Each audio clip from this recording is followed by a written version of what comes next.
மக்களே, காருக்குள்ள யாரு டாஸ்க் ரொம்ப சீரியஸா போயிருக்கு. சாண்ட்ரா வந்து பாத்தீங்கன்னா ஹாஸ்பிடலைஸ் போயிருக்காங்க. ஹாஸ்பிடலுக்கு அவங்கள கூட்டிட்டு போயிருக்காங்க அப்படின்ற தகவல் தான் வந்திருக்கு. அவங்கள கார்ல இருந்து அடிச்சு வெளியில தள்ளிட்டாங்க அப்படின்ற தகவல் வந்திருக்கு. காருக்குள்ள இருந்து நிறைய பேர் இறங்கிட்டாங்க. ஒரு சில நபர்கள் இன்னும் காருக்குள்ள வந்து தொங்கிட்டு இருக்காங்க அப்படின்ற தகவல் தான் வந்திருக்கு. அந்த வீடியோ எடுக்கிறப்ப பார்க்கும்போது நைட்டு கரெக்டா ஒரு 1:30 மணி இருக்கும்னு நினைக்கிறேன். இதுக்கப்புறம் இப்போ இந்த அப்டேட் வந்திருக்கு. அதனாலதான் உங்கள்கிட்ட உடனே சேர்த்தலாம் அப்படின்னு வந்தேன். எல்லாத்தையுமே நம்ம ஃபுல்லாவே பார்த்துடலாம். ஹாய் மக்களே, அவங்க ஷாம். நிறைய பேர் வீடியோ பாக்குறீங்க, லைக் பண்ணாம பாக்குறீங்க. லைக் பண்ணி பாத்தீங்க அப்படின்னா ரொம்ப சந்தோஷமா இருக்கும். ஹைப் இருக்கும், ஹைப்பை கூட தட்டி விடுங்க. காருக்குள்ள யார் டாஸ்க் வந்து பாத்தீங்கன்னா இன்னைக்கு அதாவது பாத்தீங்கன்னா நடக்குது. அதாவது நம்ம டெலிகாஸ்ட் வந்து பாத்தீங்கன்னா வெள்ளிக்கிழமை தான் நம்மளுக்கு டெலிகாஸ்ட் அதாவது ஆகும். ஆல்மோஸ்ட் வந்து பாத்தீங்கன்னா இந்த டாஸ்க் தான் வந்து இறுதி டாஸ்க், இன்னொரு டாஸ்க் இருக்காது அப்படின்ற ஒரு ரூமர்ஸுமே போயிட்டு இருந்துச்சு. நான் 7th டாஸ்க்ல கூட உங்களுக்கு அப்டேட் பண்ணியிருந்தேன். வந்து பாத்தீங்கன்னா அரோரா ஜெயிச்சிட்டாங்க, பார்வதி தான் ஃபர்ஸ்ட் பொசிஷன்ல இருக்காங்க அப்படின்னு சொல்லியிருந்தேன். ஆல்மோஸ்ட் கமருதீனுக்கும் சாண்ட்ராக்கும் ஒரு ஃபைட் இருந்துச்சு. கமருதீனுக்கும் சாண்ட்ராக்கும் காருக்குள்ள வந்து ஒரு மிகப்பெரிய ஒரு ஃபைட் வந்து நடந்திருக்கு. அந்த ஃபைட் வந்து எப்படி பார்வதிக்கும் சாண்ட்ராக்கும் மாறுச்சு அப்படின்னு சொல்லிட்டு தெரியவே இல்லை. இந்த ஃபைட்ல வந்து பாத்தீங்கன்னா அவங்கள வந்து அடிச்சு வெளியில தள்ளிட்டாங்க, பார்வதி தான் தள்ளிட்டாங்க அப்படின்ற ஒரு நியூஸ்மே போயிட்டு இருக்கு. நான் டிஸ்கிளைமர் போட்டுக்கிறேன், இது எபிசோட்ல வருதா இல்லையான்னு சொல்லிட்டு தெரியவே இல்லை. ஆனா என்னை பொறுத்த வரைக்கும் உண்மையான தகவல் அப்படின்ற மாதிரி தான் சொல்றாங்க. ஏன்னா ஃபேக்கா சொல்ல, நம்ம உள்ள இருந்து தகவல் அப்படியே தான் சொல்றாங்க. அதனால நான் இன்ன வரைக்கும் ஃபேக் நியூஸ் வந்து அவ்வளோ சொல்ல மாட்டேன். என்ன தகவல் இருக்கோ அதை மட்டும் தான் சொல்லுவேன். நம்ம சேனல் தொடர்ந்து பார்க்குறோன்னு தெரியும், நான் 100% உண்மையை மட்டும் தான் சொல்லிட்டு இருப்பேன். அதனால எதுக்கும் சொல்லிக்கிறேன். அதனால அவங்களுக்கு வந்து ஹாஸ்பிட்டல் கூட்டு போயிட்டாங்க, ஃபிக்ஸ் வந்துருச்சு அப்படின்ற மாதிரி சொல்றாங்க. எனக்கு கேட்கும் போது ஷாக்கா இருக்கு. ஏன்டா அவ்வளோ அக்ரெசிவாடா விளாண்டீங்க? அப்பனா என்ன மாதிரி வேர்ட்ஸ் வந்து அவங்க பேசியிருப்பாங்க? எனக்கு இப்ப சாண்ட்ரா வந்து அவங்க டிராமா பண்றாங்க, இது பண்றாங்கன்னு சொல்லிட்டு எனக்கு அவங்க மேல தனிப்பட்ட முறையில விமர்சனங்கள் இருந்தாலுமே எனக்கு அவங்க குழந்தைங்க வந்த பிறகு எனக்கு டோட்டலா மாறிடுச்சு. இவங்க இப்படிதான் போல இருக்கு, இவங்க இந்த மாதிரிதான் போல இருக்கு, இவங்களை நம்ம தப்பா நினைச்சுக்கிட்டோம் அப்படின்ற மாதிரி மாறிச்சு. ஆனா ஒரு சில விஷயம் பொய் சொல்லுவாங்க, அது எனக்கு சுத்தமா பிடிக்காது. சொல்லிட்டு மறந்துட்டேன்ருவாங்க.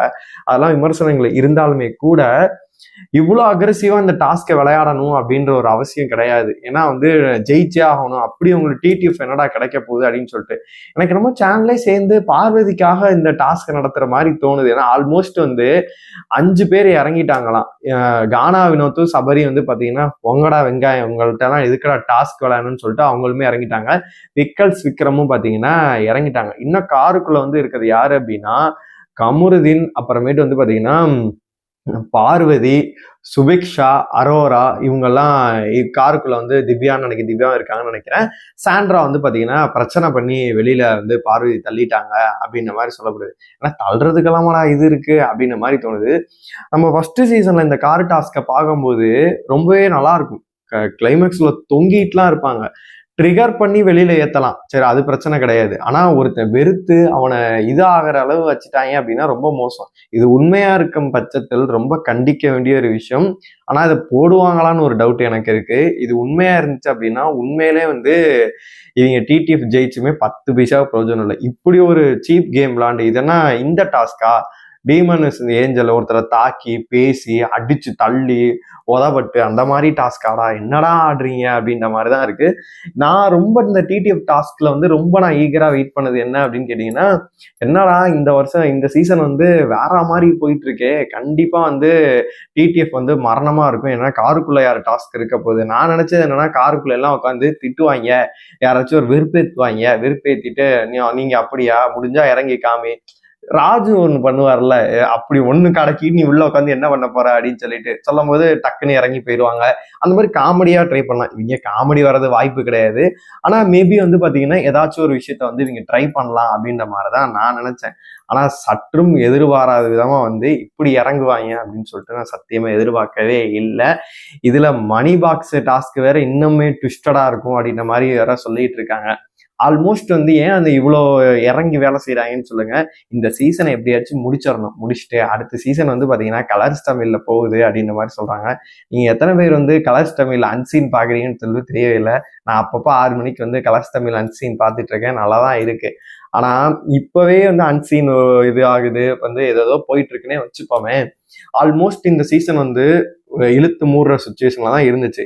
இந்த டிடிஎஃப் டாஸ்கால தான் வந்து எல்லாருமே பார்க்க ஆரம்பிச்சாங்க. நிறைய பேர் கேட்டாங்க, எல்லாம் சூப்பரா போகுது, டாஸ்க் எல்லாம் பயங்கரமா இருக்கே அப்படின்ட்டாங்க. அதுக்கு முக்கியமான காரணம் கேரளா, அதாவது மலையாளம் பிக் பாஸ்க்கு தான் நன்றி சொல்லணும். அந்த இருக்க கிரியேட்டிவ் டீமுக்கு தான் வந்து நன்றி சொல்லுவீங்க சொன்னா.